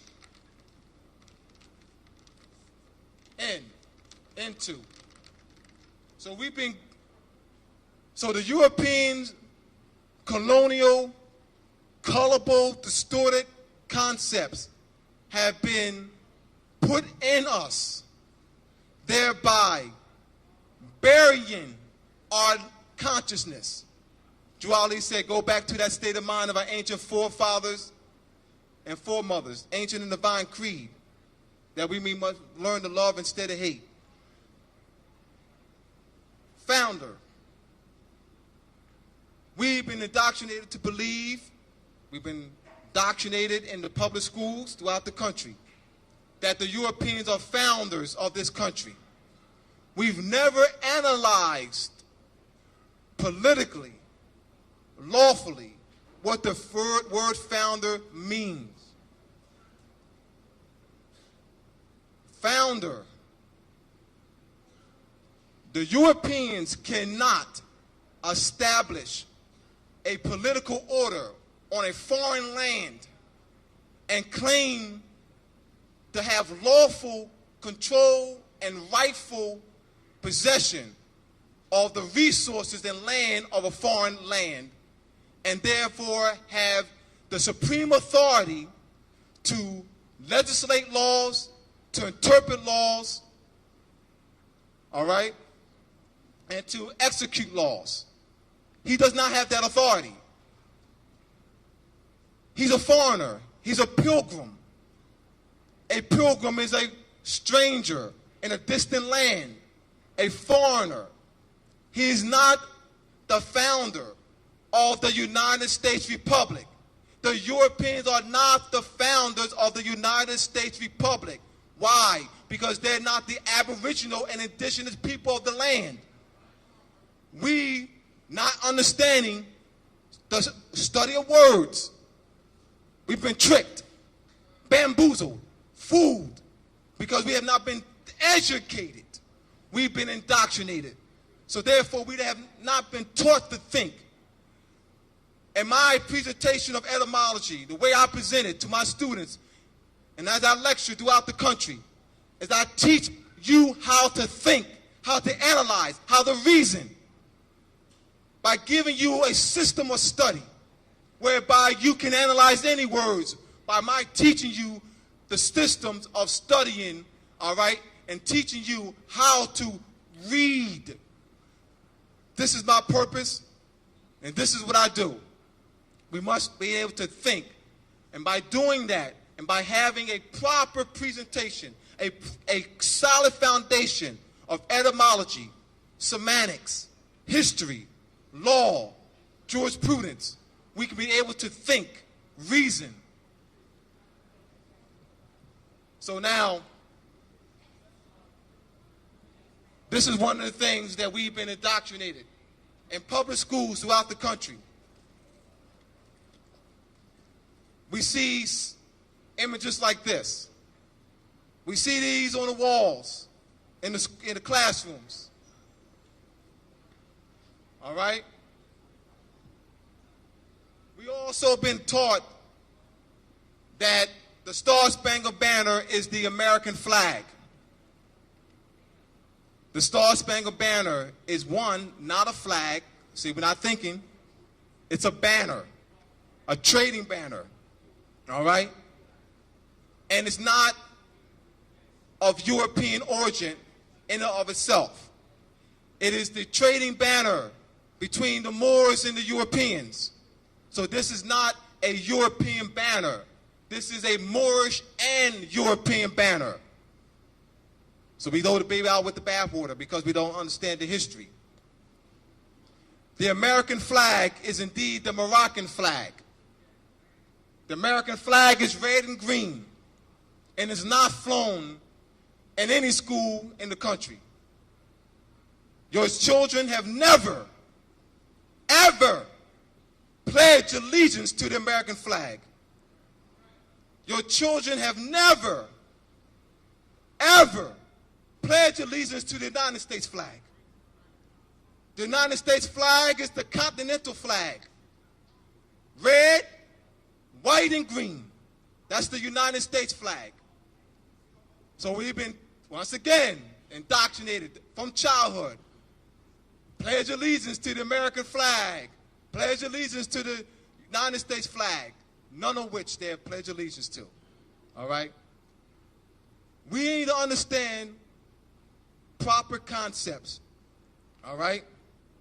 Now, this here, the three branches of government, the legislative branch, the executive branch, and the judicial branch, are the three branches of the Moroccan government. Currently, the Europeans are functioning the Moroccan government. We are not in the mindset of establishing a government. If you thought that, if you thought we were here to lead you to that, you're absolutely wrong. Once again, restoration, to bring back into existence, to bring back into use, to restore to the original condition and state. Drew Ali said, you are part and parcel of this said government and must live the life accordingly. Part and parcel. Part and parcel.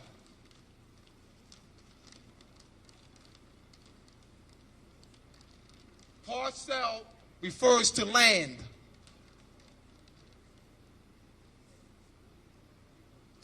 So we are indeed the sovereigns of the land. We are the sovereigns of the United States Republic. We are the founders. We are indeed the white people, my white brothers and sisters. I am indeed a white supremacist, as I told you in July. And I hope you are a white supremacist. All right? And I say things like that because I want to sort of shock you. All right? Because we have been given negative or distorted connotative meanings, a sense of words and terms. All right? We have been made and indoctrinated to believe that the term white supremacist is evil. So we get scared, or we're uncomfortable, all right? And most of you may have become uncomfortable when I called myself a white supremacist. I understand why. But in order to deal with that uncomfortability, we must teach. As I've been telling my brothers and sisters, and I often get comments, hear distorted comments. Well, we got to teach the people where they are. Well, the people think they're Negro, color, black. All right? And I know some nationalized and conscious Moors who have never taught our people that were Moors. They've rationalized, all right, to continue to doxate our people that they're black, Negro, color, because, well, they're not there yet. All right? They're not going to understand me. That's the rationalization I've gotten from nationalized and conscious Moors. And they will condemn unconscious Moors. They ain't ready. You know what I mean? They're not moral enough. You know what I mean? They're this, they're that. All right? I've been hearing that for 15 years. And whenever I hear that, I put them to the, I will challenge anyone who badmouths you, who badmouths our brothers and sisters in Highland Park, who badmouths our sister anywhere in this territory and anywhere throughout the land. Someone was benevolent enough to raise them up, those unconscious and nationalized, self-righteous, arrogant Moors, to raise them up. They have not in turn the favor in raising their other brothers and sisters up, all right? So, whenever you see this, always mentally and instructionally teach our people that we are indeed the founders of the United States Republic.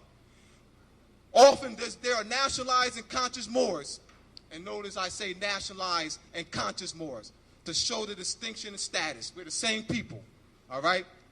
This issue of status, when you have those who have gone through the nationalization process, a political process of having allegiance, honor to the United States Republic. And placed on that declaration is placed publicly and registered in public records. That's the distinction, that's all right? Now, the issue of being part and parcel of this government. Those nationalized, there's some nationalized and conscious Moors who have been dealing with court issues. And the newspaper, they'll often make statements that I am not a United States citizen, I belong to the Moorish nation, you know, and the newspapers have been publishing that Moors belong to a sovereign order separate from the United States Republic. False, false, false. We must be very, very, very clear. And what I'm doing is just expanding on things that Brother Taj said, but I'm going to be more specific because it's very important that we understand this. I do not want you, I desire for you to understand the proper concept, that we are indeed the white people, that we are indeed the founders of the de jure United States Republic. And we don't have an order separate from the United States Republic. We are the founders. What it is that the United States Republic, being a modern political order, evolved out of a more ancient order. Juali asked in the questionnaire, how old is the Moorish flag? It is over 10,000 years old. So there can't be a flag without a government. A flag is the national standard of a government. So our government, the Moroccan government, here on this land is over 10,000 years old, and that Moroccan flag has been flying for over 10,000 years. Now, I'm setting up.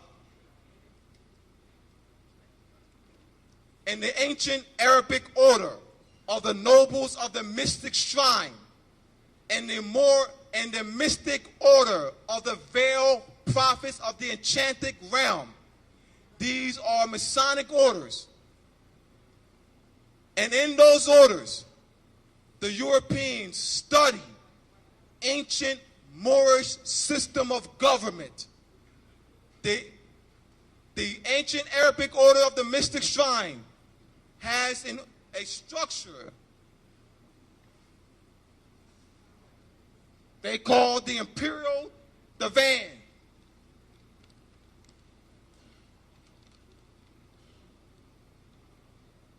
I came to educate you today.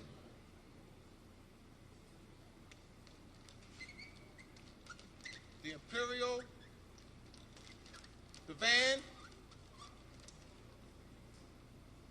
and this is the name of the structure that's in the ancient Arabic order of the nobles of Mr. Shrine. Now, an imperial, all right, they'll use the term imperial potentate, sovereign grand commander,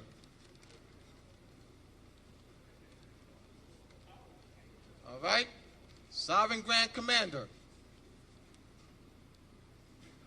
What these refer to is the imperial majesty of the Emperor of Morocco.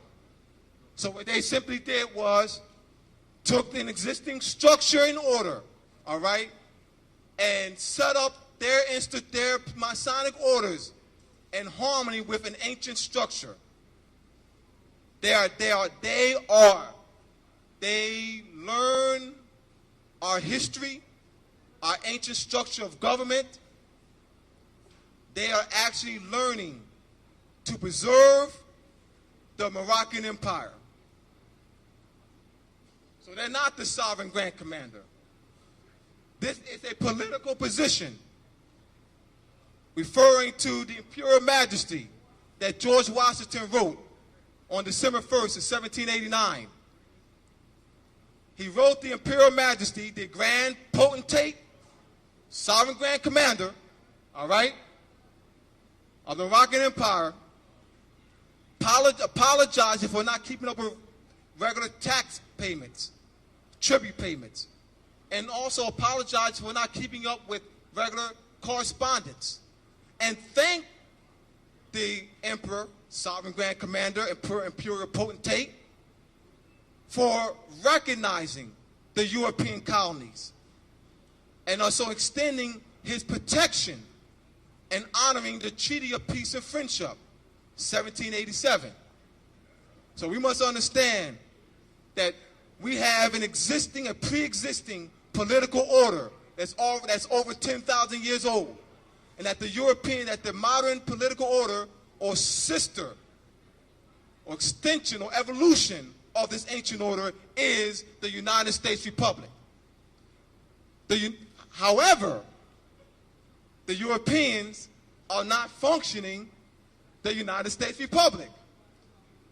The Europeans, George Bush and the gang, have usurped, overthrown the United States Republic. They're in violation, and they've been in violation for generations. George Bush has declared that he's an enemy to the United States Republic. Bill Clinton declared that he is an enemy to the United States Republic. Ronald Reagan had declared that he was an enemy to the United States Republic. Nixon, and so forth. How have they declared to the public? They make statements like, in our democracy, and we clap for them. We cheer for them. They have said to you to your face that they're the enemies to this country. So there's a paradox that we're dealing with. We call them the government. They don't act like it. They tell you that they're your enemies because they say that they are pushing democracy. They say that they are sending troops to restore democracy. They say that they're sending troops to Iraq and Iran to make sure that democracy flourish here. They are enemies. This is a republic. Article 4, Section 4 of our beloved Constitution. Constitution for the United States Republic, of which we are the white people, sovereigns and founders, reads that the United States shall guarantee a Republican form of government in all the states in the Union. Why George Bush continues to say democracy. All right? This is a paradox. All right? Because we call them the government. They're in Washington, D.C. They're in Congress, the House of Representatives, the Senate, the Supreme Court, and the executive branch. How do we deal with this paradox? They're using more sovereignty to oppress us. How do we deal with this paradox? Well, one of the processes of dealing with the paradox is to educate you and organize our people by the millions into government structure. Duali said, in order to change the people, you must change their literature. Well, we've been changing their literature thereby changing their concept, changing their frame of mind, and thereby will change their course of action and change their destiny. All right? So you are indeed, my brothers and sisters, founders of the United States Republic, which is an evolution, modern political order of the ancient Moroccan government, the Great Seal. All right? Let's look at some pictures here. These are photos taken, help me out, brother. These are photos taken at George Washington National Masonic Memorial Museum in Alexandria, Virginia. These are fezzes, Moorish fezzes, with Moorish names embroidered in the fezzes. The Europeans have named their shrines. There's 191 ancient Arabic orders of the nobles and mystics, temples. 191. And every one is named in our honor. Everyone has a Moorish Arabic name. They know who we are. So, how do we prove that we're Moors? How do I go to my oppressor, the one who conquered me, conquered my ancestors, oppressed us? How do we go to him, and prove to him that we're Moors? Your concepts are wrong. The question is colorable. I wouldn't even answer that question. To answer that question is to give legitimacy to the colorable question.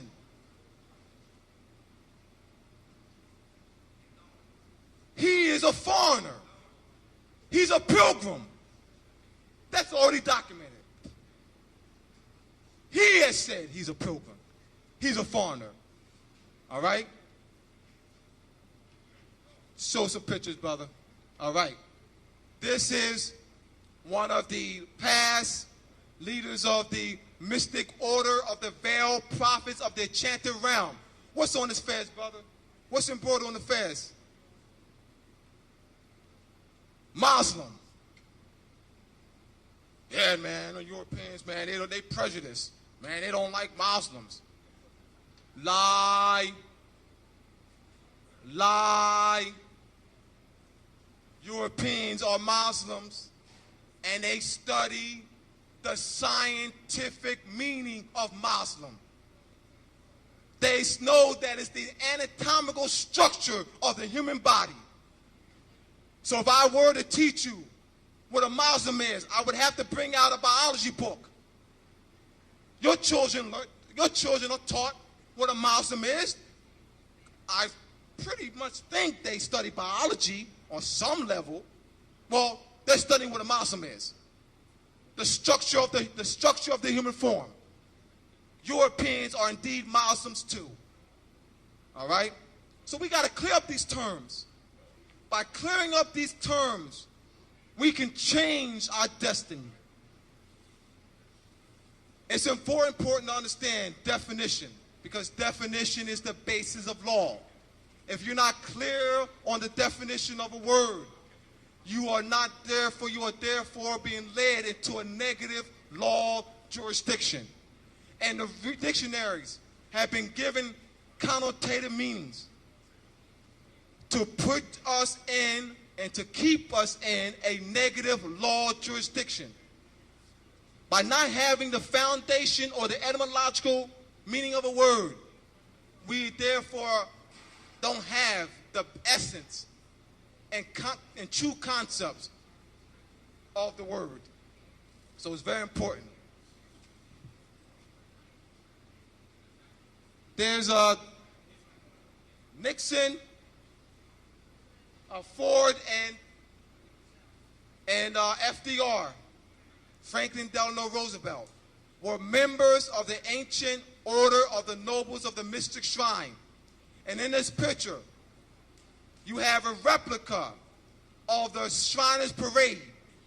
The Shriners Parade is held in the presiding state of what they call in their structure, organizational structure, the imperial potentate.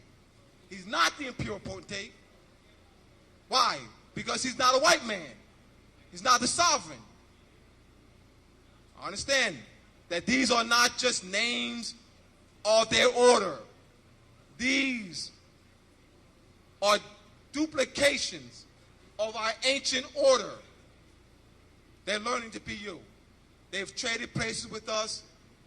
They're substitute sovereigns. They're not the real. They're substitutes, white men.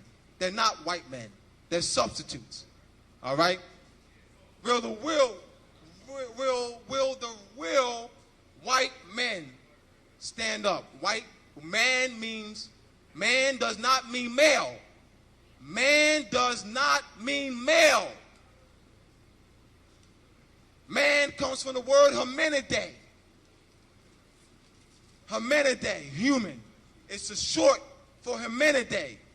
So man, stand up. The first man is woman. Woman is the first man. I don't have to say woman. Man, Hominidae. All right? So that's another man, woman.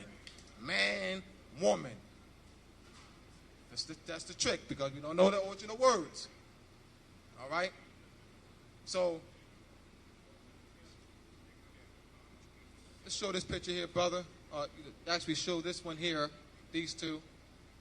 Oh, you did those? Well, I want to, yeah, so I can explain.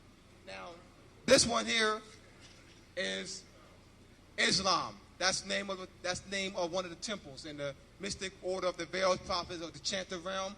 Then you have El Bey. El Bey is another name of one of the temples.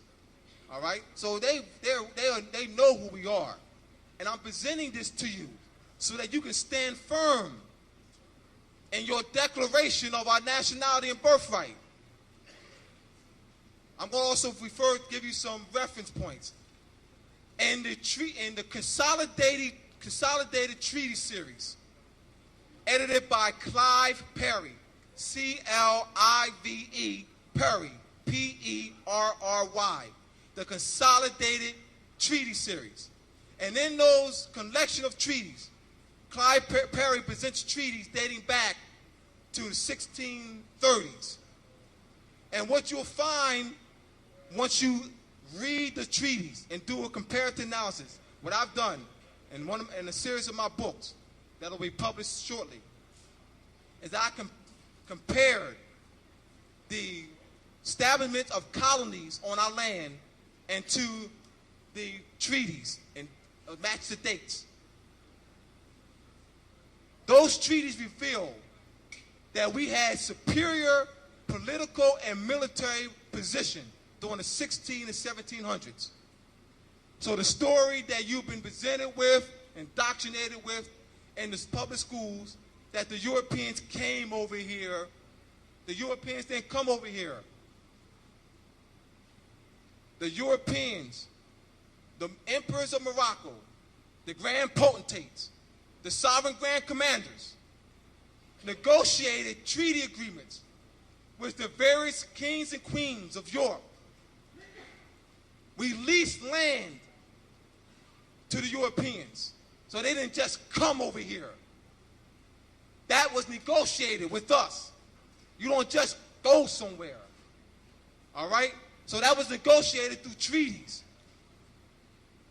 And then you'll see that. So that's why I'll give you a Consolidated Treaty Series. You go to law library. All right?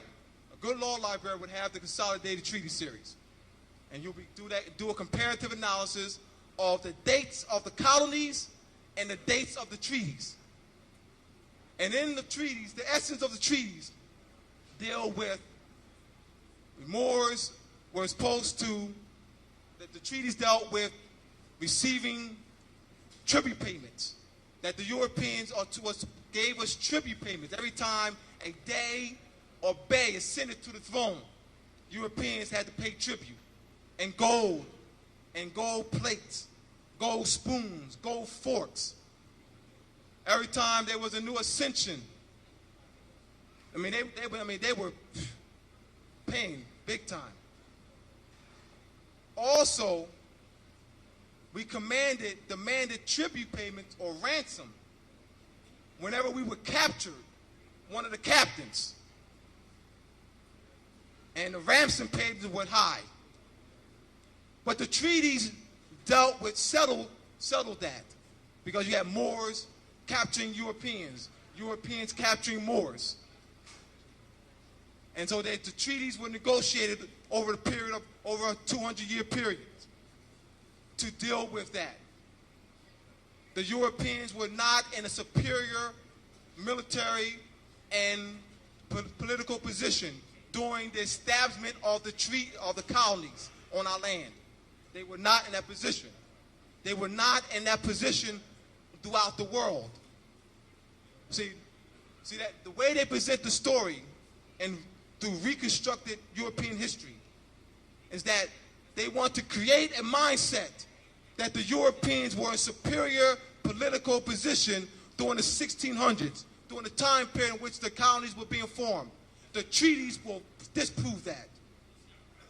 This is why I'm going to give you information so that you can have a solid foundation.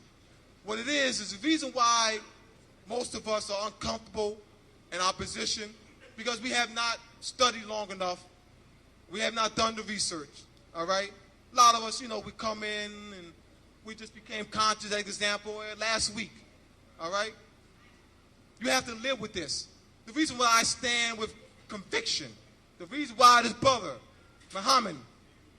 Ali Muhammad Bey, stands with conviction, because he's done the study and research. He's put it into operation and practice. All right? So we're just examples to you on what you can do. All right? We're not just going to leave you hanging. This is why we've been here 3 times, and we'll continue to come, and we'll continue to work with Nolo Iso, Sister Nolo Iso, and Brother Geronimo. We'll continue to work with them, giving them strength as we stand up in major newspaper.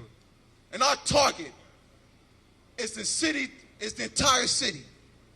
All right? We will unite you with brothers and sisters in the Moorish territory where Chicago, private corporation called Chicago operates. Private corporation called Cleveland, Indiana. We will help you facilitate that. This is the process of structuring a class action suit. Because then we done with class, that's unity, right? Class, unity, all right? National unity. So it's a process.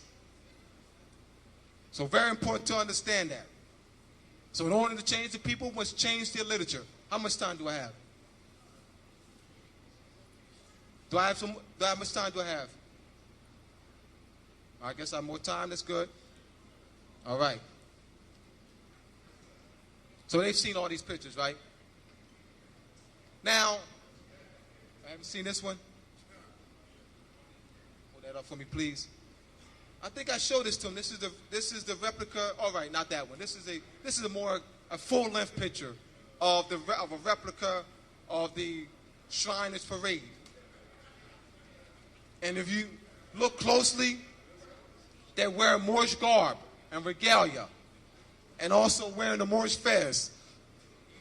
So they are, practicing to be us, because they're learning government. They're substituting in our stead. So we need to be clear on that. So, once again, the major argument for us is restoration. Now let's look at, I'm going to read. Now there's been